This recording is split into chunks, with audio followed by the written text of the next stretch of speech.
Thank you so much for listening. If you'd like to offer dana, then please do go to justthiszen.org/giving. Your support really does make a huge difference. Thank you so much.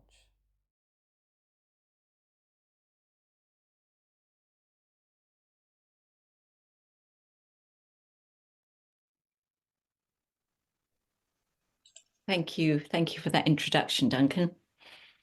And I've been feeling quite grateful for this opportunity to reflect on my journey. But I thought I'd like to start like we do with a meal chant and say such a deep thank you to, everyone in the Sangha that's made this journey possible.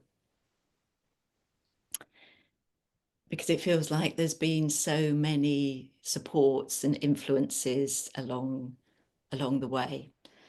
So if I think about my journey, really, it dawned on me, it's exactly 10 years since I first came to a Flint retreat at the Story in Lancaster in 2015, which was kind of the time when I just met Trudy. And it was a 3-day retreat. And in those days, Flint was quite strict. We were silent in our breaks and we had lunch in the room and we were silent. And he encouraged us to be silent when we went home. And I just loved it. I love the way he did inquiry. I love the Dharma talks. So it's quite nice to remember, gosh, it's been a sweep of 10 years that's led to the Jukai ceremony last week. So from after that, I started going to Nothing Missing Thursday evenings, which were the Friends Meeting House, where I would get the train around Morecambe Bay and meet the Sangha in person. And when I think back to those days, I remember, Josh, you would give me little jobs to do, like this week you're ringing the bell, or this, you're saying this verse. And it was really helpful because I soon felt like part of the Sangha. So my next memory is Jan and Lynn and Duncan started a precepts group on a different evening. And I think the first thing that comes to me is that you've suggested we read that book. What's it called? Is it Coming Home to What We Do? Waking Up to What We Do, to What You Do. And I've got this really clear memory of we had a National Trust pass at the time. We were going around all these stately homes. And I remember sitting in this beautiful garden in one of the stately homes, opening up, waking up to what you do, and just falling in love with it, falling in love with the way she wrote it and the discipline. And I think because I had such a heartfelt response, like that moment really stayed with me, like a fly landing on the page and like going to knock it off and then thinking, no, I support all life. The fly can stay on my book. So the evenings that we did were lovely. I think the thing with the precepts was, for me, they felt like they followed on very smoothly from my transactional analysis philosophy, which is I'm okay, you're okay. Being trained to meet clients as mutually, welcoming that meeting others on equal ground. So, I think I took to the precepts like a duck to water, really. And I think the special thing about the precepts group and meeting in person was really getting to know different Sangha members. So we would have breakout rooms where we'd go and find 3 chairs, and we'd go and find a quiet corner. And Jan designed these wonderful exercises for us. And I've actually found one of the sheets. So this is called Elevating Others, Accepting Self, which was when we were exploring meeting others on equal ground. So we were in couples. The first person chooses someone they look up to describe that person, their admired qualities, their experience, your experiences with them, and speak for 5 minutes. The listener receives in loving presence. I think we did a lot of loving presence in these groups, with no response, taking the expression of the speaker. The listener then takes 3 minutes to reflect on the positive or admirable qualities they witnessed and detected in the speaker. Then the speaker describes what it's like to hear, take in, or struggle with these positive reflections. Isn't that a great exercise? I think I kept it because I thought I found it so brilliant. So yeah, we had lots of great exercises, lots of really honest, intimate sharing in that precepts group, which led to me taking the precepts with Flint, something like 2018.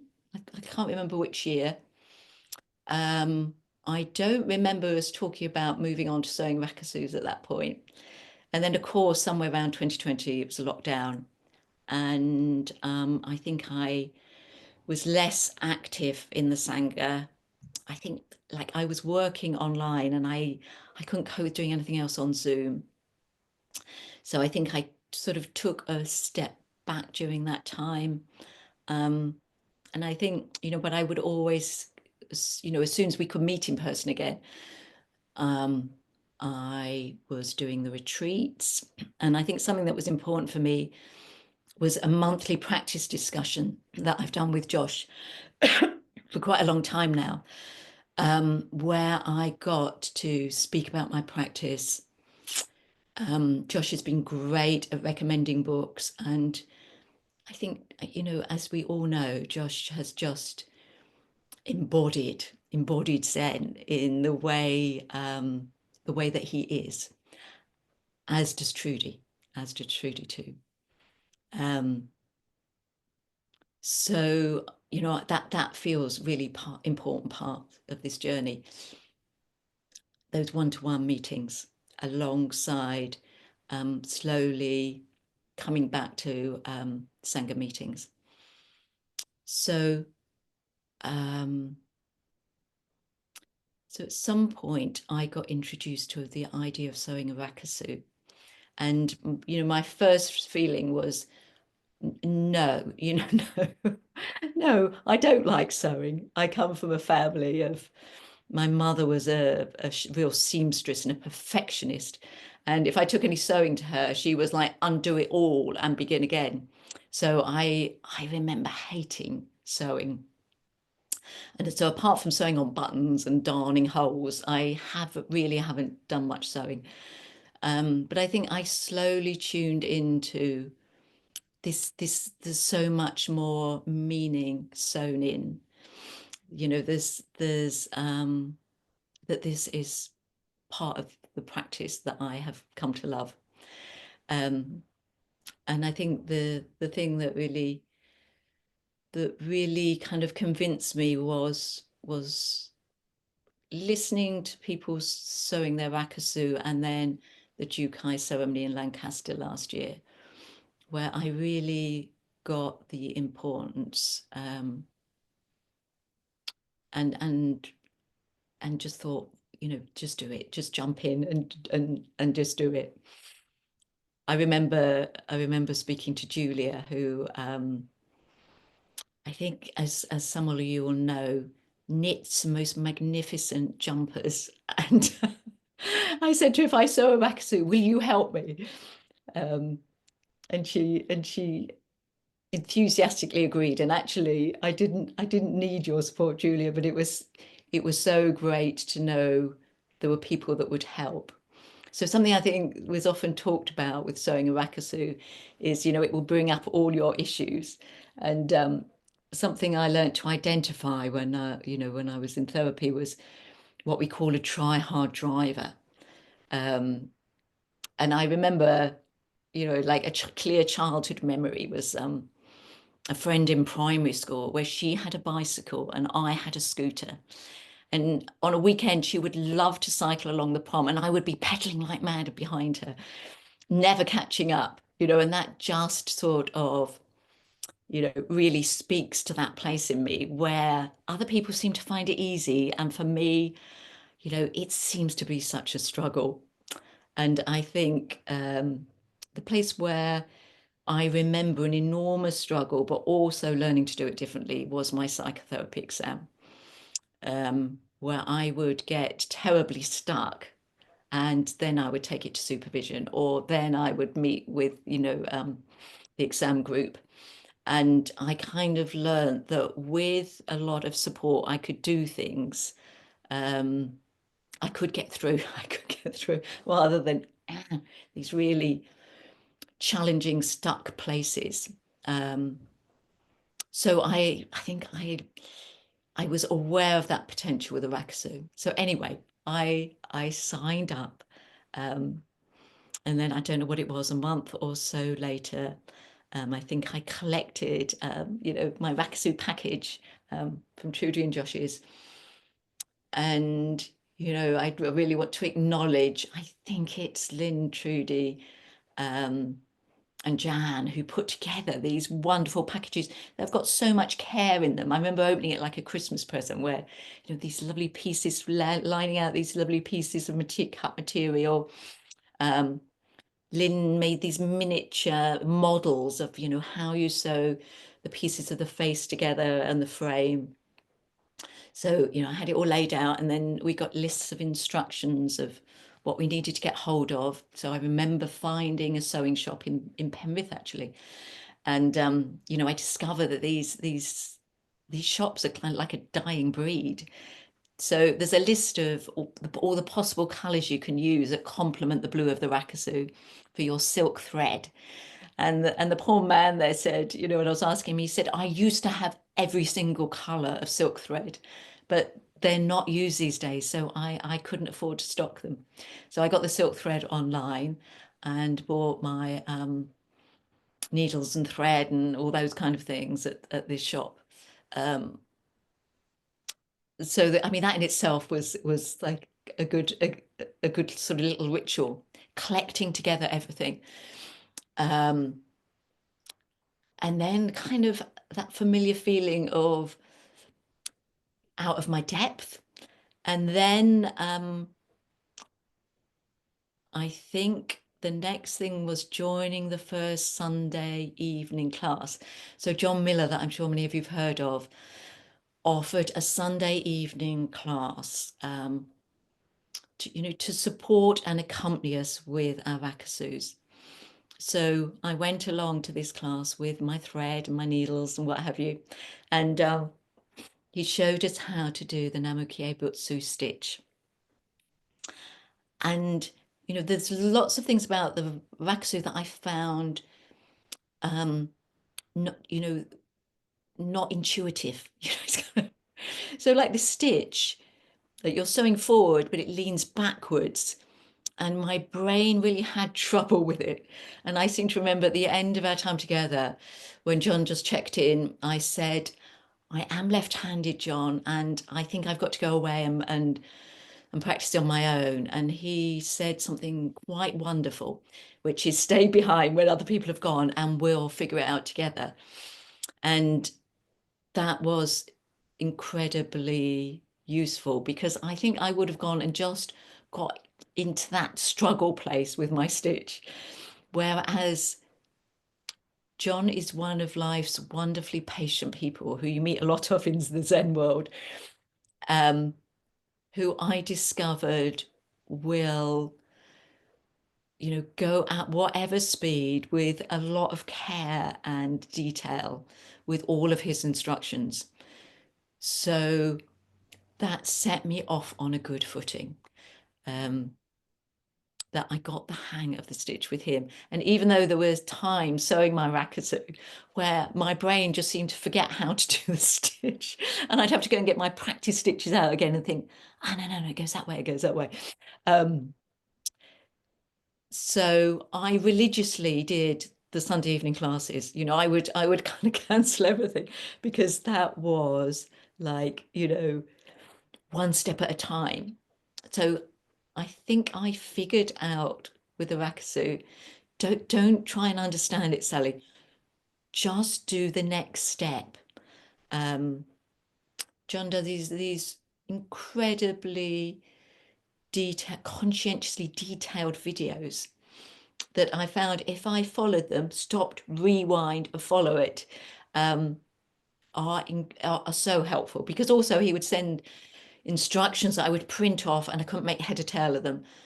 But the video and going on a Sunday evening, it was that, that poem, The Thread You Follow. I'm going to read it to you because I've got a couple of poems here. There is a thread you follow. It goes among the things that change, but it doesn't change. People may wonder what you're pursuing, but it's hard for others to see. While you hold the thread, you can't get lost.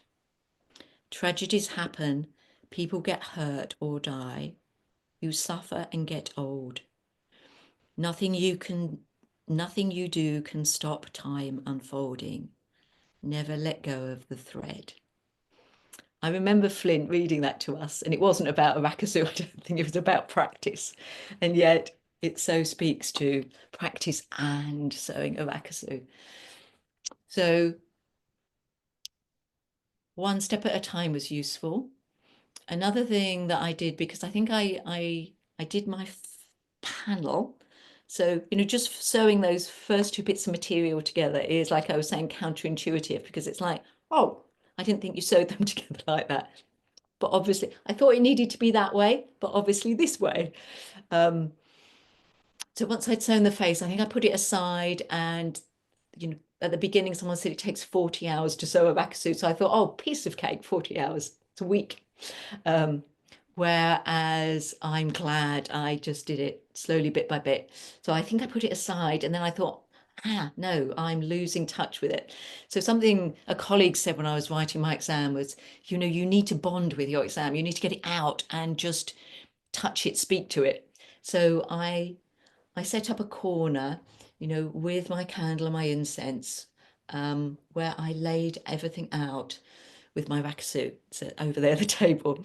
And I asked friends, for a meter rule, for anything that would help. And a friend gave me a thing to lay across the table that had all the measurements on it. That really, really helped.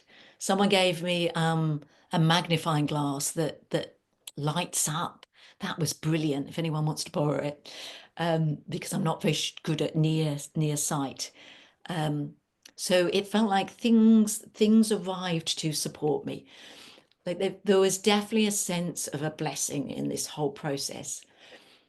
There were times when I made mistakes, or there were times when I got really stuck, and I found if I just left it and came back to it, it was a bit like the elves and the shoemaker. Like I felt like I was somehow, the ancestors were coming through, because suddenly I could do it. I could do something that just wouldn't come together the day before. If I went back, lit the candle, lit the incense, recited the Namuke Butsu chant, suddenly I could do it. So it did feel like there was some kind of magic at times. Yeah, one step at a time. So I bonded, I set it all up, and at some point I just kind of stayed with it. And I started finding, so round the frame, where I think you do about 3 lines of stitches, I started finding it really, really calming to my nervous system. Like I always kind of look forward to those stretches of sewing. And I knew I'd kind of cracked it when there was a night when I was dreaming of sewing. And it was one of those dreams that just gave me the loveliest feeling. I just woke up in this loveliest feeling. So yeah, there were times I did get frustrated, but I just learned to step away from it. Another thing that John did that I was really grateful for, that I would show him places where things had gone a bit wrong, and he would give me a choice. He would say, yes, I can see what you're saying. You could undo that and redo it, or you could leave it. I always left it. when I was driving to Sheldon with Jill McClure, we were laughing in the taxi together about how people talk about being perfectionists with their Rakusus, where we were both saying we were much more of the, flying by the seat of our pants, that'll do type sewers. So yeah, so I was really grateful to John for that, because I just loved having the choice, rather than, I guess rather than that sense of my mother in my head of, you've not done it well enough, you need to do it again. And I quite like it that the stitches are all different sizes. I can kind of look at it with a certain fondness, but I also look at it and think, where were those mistakes? I mean, one of the things that was a real problem was at some point I looked at Trudy's Rakusu and got the pine needle stitch at the back of the neck somehow back to front in my head, and went and sewed mine with great conviction back to front. So that I did undo and do the right way round. But mostly, as I think you can hear, I have really fond memories of sewing the Rakusu. And then, handing it over to Trudy, handing it over. Oh, one more thing was the silk to line the envelope. That it was one of those places where it's like, oh, bother, I've got to kind of figure out which silk to buy to line the envelope. And at that point, Sophie was doing hers with a scarf that had belonged to her mother. And I was like, oh, I love that red. And she sent me some of the silk. So that was yet another gift, that it arrived through the post, beautifully packaged. And I'm so grateful to Sophie that I have a red lining that I love that matches Sophie's envelope. So then I handed it over to Trudy, with this blank white on the back, that then comes back, it just comes back changed when we receive it back in the Jukai ceremony. So I'll now fast forward to Sheldon. So moving that Flint could be there, because I was very aware of what was happening, how he was moving from Hawaii to the States, how terribly ill Erin was, and how touch and go whether he would be able to come. And I remember just feeling this wave of emotion when I saw him at Sheldon. So just wonderful to be there again. It was my third retreat at Sheldon. And when I arrived there, I think, the sun's always shining. The bluebells are always flowering. The swifts are always flying up behind the thatch roofs. So lovely to be at Sheldon, to be received so warmly by the Sangha. Yeah, so lovely to be there. So settling in, and then I'll kind of fast forward to the Jukai ceremony. So we had to change it because Flint had to cut short his trip.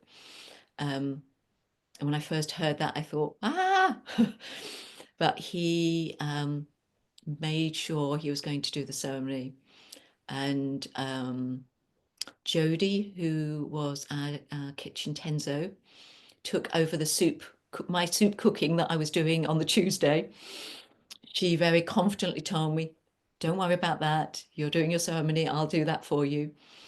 So on the Tuesday morning, I actually assisted her cutting up mint. I think I was cutting up lettuce, until someone came to find me and said, yeah, they're nearly ready for you.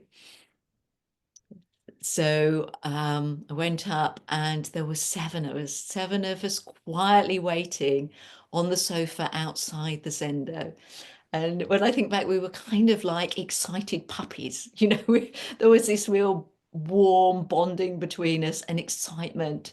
And we could hear Flint running through the ceremony with Trudy and Josh. So that's one of those lovely moments I remember. I think it was at some point Jan came and took us round to the back of the Zendo, and taught us a chant, so that when everyone gathered in the Zendo, we would come in from the back chanting, led by Jan ringing a bell.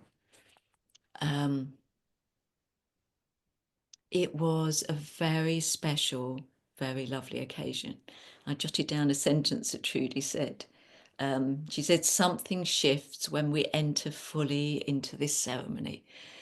And that was so true. You know, there was something very special. I know we all had tears in our eyes at different times during this ceremony. So we all sat in a line in front of Trudy, Flint, and Josh. And so as we listened, we then each went up and received Rakusu and our name. That, you know, that was one of those moments in life I think I'll always remember. So I have my name here. So Myosho Sanchi. So the first two words are bright illumination. So we were told when they chose our names, the first two words are what they see in us now. And that felt so very moving. You know, one of the lines I love from Buddha is, you know, make of yourself a light. So these two words are, you know, so close to my heart. I also love the Lord of the Rings.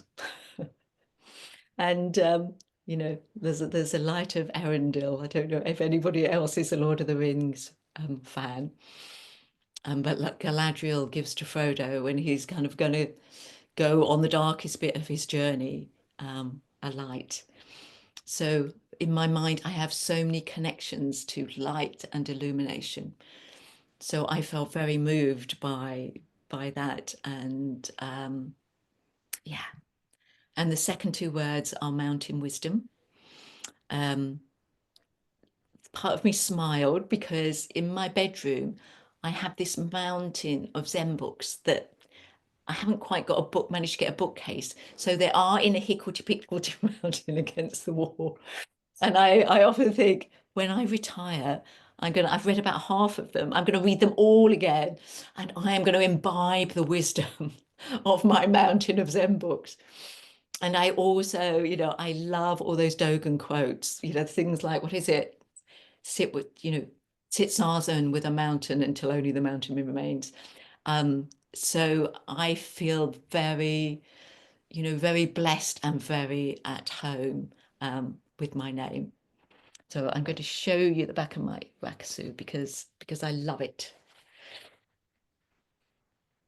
So what we discovered, we have our name down one side and the nothing missing emblem and Flint's name. So beautiful to receive my Rakusu back. Utterly different and yet the same, you know, so very beautiful. And we received a list of the ancestors, and later Trudy told us about the way she had sat with Flint, you know, the ceremony in, you know, in marking our Rakusus, you know, the ceremony of, you know, handing these over to all of it, you know, all of it feeling so very sacred. Flint had also invited us to write our own list of spiritual ancestors, which was a lovely exercise. When I think about my journey, you know, over the years from in my 20s to all the different spiritual teachers that I've been drawn to, you know, to this sense of arriving home here now, with this Jukai ceremony. I really felt the ceremony gave me a sense of, the depth and power of this commitment. So when friends have asked me, what is it you're doing? What's it all about? Trying to find words to speak about it. And I think the phrase I love best, is committing to live by vow. And I really got that sense of, oh yeah, the precepts aren't just to be looked at and to be put aside. They are to be kept alive in my practice. That my practice now is to work with this fully, to bring myself fully to this practice. I'm going to read the words that Josh spoke during the ceremony, because I think they speak to what I'm trying to say here so beautifully. You have returned to your original nature, free from attachment and limited ways. From now on, awakening is your teacher. Buddha is your teacher. All beings are your teacher. Do not be fooled any longer. This is a path of mercy for all existence. Just this as it is.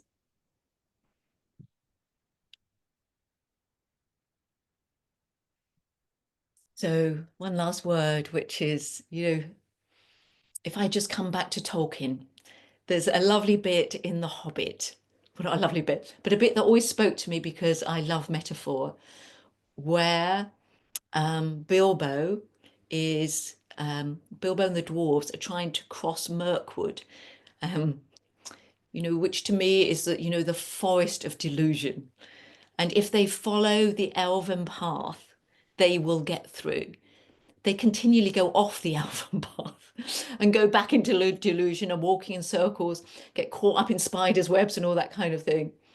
But to me, the practice is back on the elven path, Sally. As I think we were speaking about at different times at Sheldon, we do have all our patterns, all our delusions, all our, caught in the self-centered dream habits. And yet there's something so powerful about the path of practice. So everything about Sheldon was great. The Dharma talks were brilliant. If anyone hasn't heard all the Dharma talks, please go back and listen, because they were so inspired. Trudy and Josh, you did the most inspired talks, and Flint, and all the messages that Flint kept sending, even when he was flying away. It was all a very, very precious experience. So thank you. Thank you for this opportunity to talk about that. I will now hand back. Thank you so much, Sally. A wonderful encapsulation of a 10-year journey. So thank you. And we'll move into breakout room.